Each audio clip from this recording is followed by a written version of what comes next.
I'm Lauren Ginsberg, professor of ancient Rome, and I'm here to answer your questions from the internet. This is Ancient Rome Support.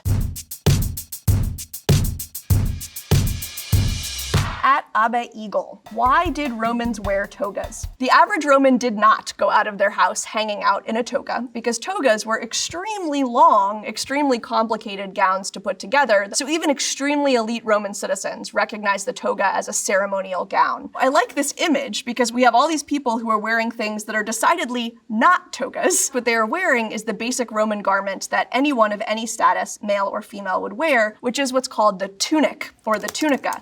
And this is essentially a long t-shirt. At C450HS. Did the Romans really wash their clothes in urine? Yes, and essentially so do we. So if you look at any of your household cleaners, you will see that one of the highest ingredients generally is ammonia. It's very caustic, so it's not always very good for your things, but it cleans extremely effectively. And so the Romans were able to recognize that urine, when stored for quite some time, tends to break down into ammonia. So when you would bring your clothes to a phylonica, so this is a laundromat essentially in the ancient world, first thing was it would go into a vat in which highly concentrated urine would be poured, and you would let it sit there. Then the clothes would be washed with clean flowing water in 3 to 4 separate vats. Until the end, it was basically perfectly clean and it could be line dried. Finn Huckster, did the Romans really have vomitoriums? Yes, but not in the way that you mean. It is true that if you look at some urban plans in Rome, stadium buildings, amphitheaters, theaters, places where tens of thousands of people would come, you will often find the word vomitorium that's written there. And somehow a myth has been created that this is where decadent Romans would go after they ate too much food and they would purge themselves. This is not what those words mean. It comes from the Latin word vomo,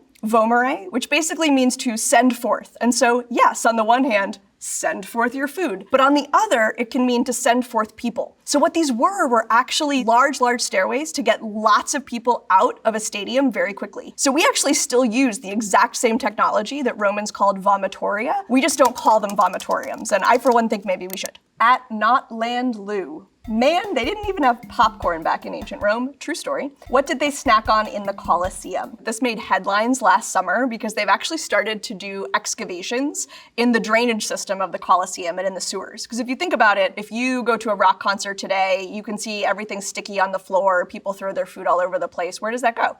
In ancient Rome, it would go down into the drains and it would go down into the sewers. And that means that things that can survive for those millennia, we can be able to tell that those were the kind of foods that were snacked on. All sorts of varieties of nuts and residues of nuts have been found in these sewers. Fruits, for example, figs and peaches and other fruits, grapes that were easy to carry. Also, what they discovered was that people seemed to bring, or at least have access to, small portable grills, sort of like tailgating grills, little braziers, where they could grill meat at the time as you watched people fight to the death and animals die. At Dog, why does concrete from ancient Rome stand up better than modern concrete? If we look at this dome in the Pantheon of Rome, it looks pretty spectacular today. If we consider that this dome is made of concrete, and we think of a bridge that might have been built in your city in the 1970s, these two things do not look the same. So just this past summer, a team of civil engineers from MIT set out to figure out what this was, and they think that they have an answer. If you look at Roman concrete, you can see in the matrix these chunks of white material. So this group of MIT scientists figured out that these white chunks called lime clasts were deliberate and were also proof that the Romans used something called quicklime, as opposed to lime that had been pre-mixed with water, which had always been the assumption. And that quicklime superheats the chemical process as it makes concrete. And so one of the things we've always known about Roman concrete is that it can harden really quickly, including underwater. Also, the other property that they were able to recreate in the lab was that Roman concrete can be self-healing to a certain amount. So if you put modern concrete and Roman concrete in a stress environment so that the concrete cracks, Roman concrete can actually heal that cracks. And the key that they think they found is that these lime clasts, these calcificized white chunks, would be able to immediately distribute material to those cracks and help with the self-healing properties. It is much more expensive to make concrete this way, so I'm not actually sure that we're about to have a Roman concrete revolution, but it is pretty cool that these scientists think they've recreated what the secret of Roman concrete is. At Dylan's Fault. Did those gladiators really fight lions? How often did they die? Absolutely. Gladiators really fought lions. It's not even like they would just be released from a gate and everyone could tell. And architectural investigation has shown the technology through which lions below the surface of the floor of the Colosseum were able to be launched into the air to suddenly appear. But the question about how often did they die, we have tombstones that show gladiators who have won 50 different competitions in their life. Evidence of gladiators who retire from being a gladiator and train other gladiators. And so it wouldn't really make sense if every time they went into the arena, there was a 50-50 shot that they weren't going to walk out. Instead, what we see mostly when it's human versus human, gladiator versus gladiator, is a heavily stage-managed, choreographed fight that's designed to be extremely exciting for the audience. That doesn't mean that they weren't sometimes killed. We do also have evidence that gladiators could be killed, but that would have been agreed upon in advance by whoever was running the games and whoever had nominal control over the gladiator's life. We have get gators. What did the Romans invent that we still use today? One thing we want to poke at is this word invention, because the Romans sort of took things that existed, concrete is a good example, and perfected it. But the example I think of immediately is actually surgical tools, scalpels, tweezers, forceps. But the actual basic tools, if you looked on, say, the set of Grey's Anatomy or some medical show, would look extremely similar to what the Romans were using in the past, and they would be made out of similar types of metal. From This Is Nico. Did they have bars in ancient Rome, or did wine just flow freely down the streets? Unfortunately, no. But they did have bars, and they had bars all over the place. So these were often called tavernae, and these would be bars where you could get drink, but you could also get food. And this is a great example. So this comes from some recent excavations in Pompeii, in an area that were just open to the public. And what you can see here is a big counter. So you could imagine someone behind here actually serving alcohol. But those big jars that you see would also have food. So stews, rich, hot items that people would either get to have as their primary meal of the day in the bar, or that they would then take home where they could heat it up simply. So these bars show up so often in these working class neighborhoods of Pompeii, and the analogy I like to use is they show up as often as a Dunkin' Donuts does in the city of Boston. And the graffiti that we found on them shows that they're really a social hub of the neighborhood. It's likely that you would just go to the pub on the corner, much the way we think of neighborhood bars today. From Attempts Flame. Come on, I suppose next you're gonna tell me that all those Greek and Roman statues were actually gaudily painted. Yes, I'm here to tell you that all of those Greek and Roman statues were painted, but I object to the term gaudily. When people think about what it was like to walk around the streets of ancient Rome,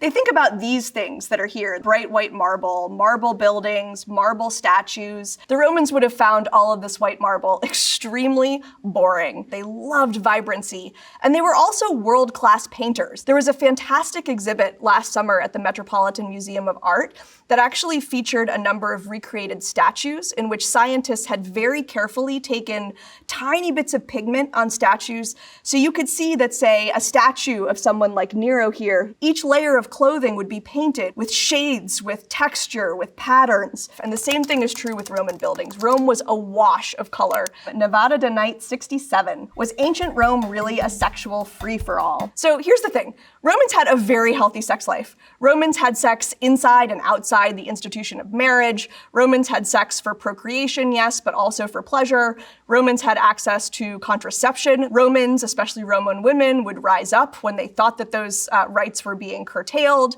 Romans have pictures and works of art and literary texts that talk about sexual desire, that talk about sex acts, that talk about their favorite positions. Short, it's woman on top is the thing that they seem to like a lot. Men have sex with women, men have sex with men. Women have sex with women have sex with men. And so much like today, it was really a spectrum of sexual behavior, sexual performance, sexual interest. From the Kino corner, which Roman emperor was objectively the best? The Roman Empire was an autocracy, which means that all Roman emperors were autocrats. And it means I don't actually think any of them were very good people. I think in general that form of government doesn't lead to people doing good things. So I'm gonna take a couple of examples of good and bad emperors. We have a friend Nero here, who everyone probably agrees, the worst of the worst emperors. And then we have everyone's favorite emperor on the internet, Marcus Aurelius. He wrote this nice book of Stoic philosophy, and so people think he's extremely chill, and thus under his empire, things must have gone particularly well. But let's ask this question, objectively the best for whom? And was he objectively the best for the substantial population of the Roman Empire Empire at that time who were enslaved. We always have an idea of what we mean as best for whom, and I just don't happen to think that the Roman Empire produced anyone that we would consider to be a fair ruler today. At Royally Ari, how often do you think about the Roman Empire? Well, this is a little bit of an unfair question because I have to say the answer is more than daily because it is a professional obligation. I probably think about the Roman Empire more than your average person. Anazora HQ. How effective were public toilets and bathrooms at keeping people clean? And how was hygiene in ancient Rome? Romans had extremely advanced technologies of water. For example, they had extensive systems of aqueducts that were able to bring clean water across vast expanses of land. They had a sewer system as of, I believe, the 4th century BC. That's bananas. They had public bathing facilities, so it was very regular if you were a Roman, no matter your status, to actually go and use these baths on a daily basis to clean yourselves.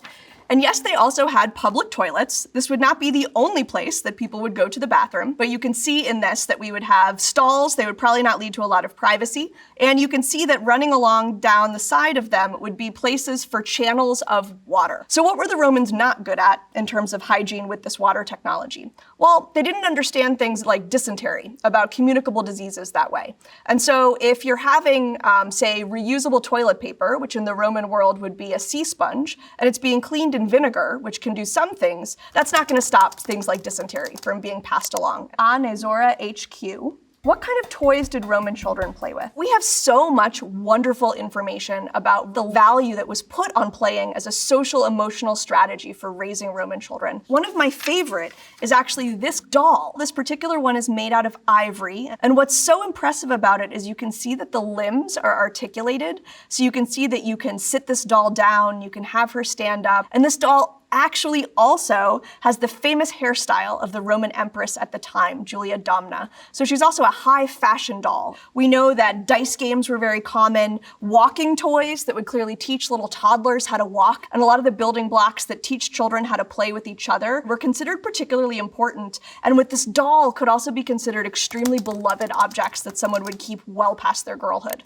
From El Gringo Loco, what was the average lifespan of a Roman peasant? This is a really great question because you're going to find on the internet when you look this up, this idea that the Roman average lifespan was 35 years. And then people often think as a result that if you made it to 35, you were grandparent age. And that's just not true because we have to think about what an average means. Infant mortality in Rome was astronomically high. Most children died within the first year of birth. So that was just infant mortality. Child mortality, about 50% of children died by age 10. And you can see already why that's lowering and lowering that average. So if you made it to age 10 as a lower class Roman citizen, whether you were living in the country, you had a decently high chance of making it into your mid-50s. And we know plenty of people lived beyond that. Our next question is from Krista Collin. How does an archaeologist look at an ancient column and conclude this was a Roman brothel? They could not do that. We do know that there's a very famous purpose-built brothel in Pompeii. And the building is entirely full of tiny stalls, and in each of the stalls is only a bed-shaped platform. Above the stalls are extremely graphic sex acts, and then there is graffiti. And my favorite that has survived is over one stall, and I have to imagine this was from the sex worker, that wrote, "Thrust slowly." Putting all of those things together, it's pretty easy to see that this was a place where sex work was on the agenda.